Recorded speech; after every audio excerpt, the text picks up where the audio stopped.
Okay, we're going to do some puff folding, curry puff folding. So I've put the filling on a square of pastry and I'm just going to sort of centre it and just pack it in a little bit with my fingers, almost like I'm doing an old-fashioned rollie. And right, got the filling where I want it, and I'm just crimping the sides of the pastry. Now, when you're starting, just for your technique, sometimes it helps to use not so much. Now I'm just going to crimp the corners over just to get them out of the way. So what you end up with is a sort of a triangle that looks a little bit like this. Now what we're going to do, and bear in mind I'm right-handed, I'm going to put my index finger here and then just bring the pastry over my finger and then shift the finger out of the way and press. So if I just do that like that and then repeat, and I just keep going around the edge of the pastry.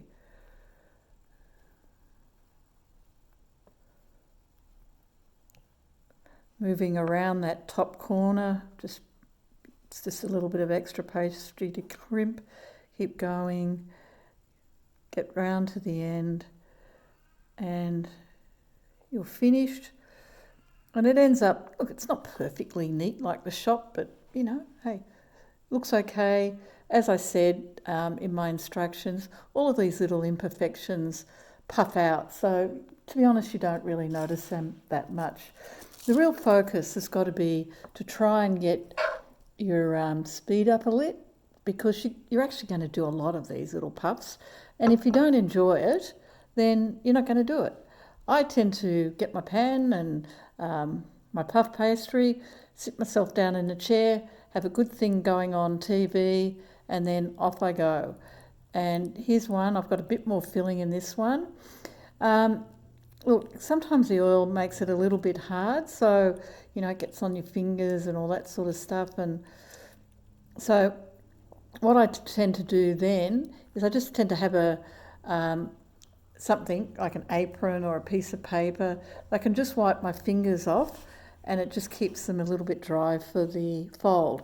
So now we're going to do that little fold the corner technique again, having crimped everything in, and we've got our normal puff ready to do the crimp and fold.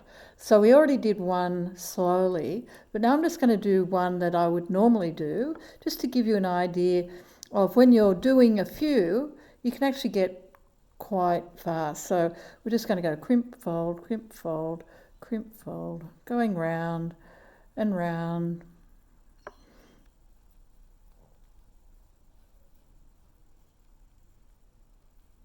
And there's our little puff finished.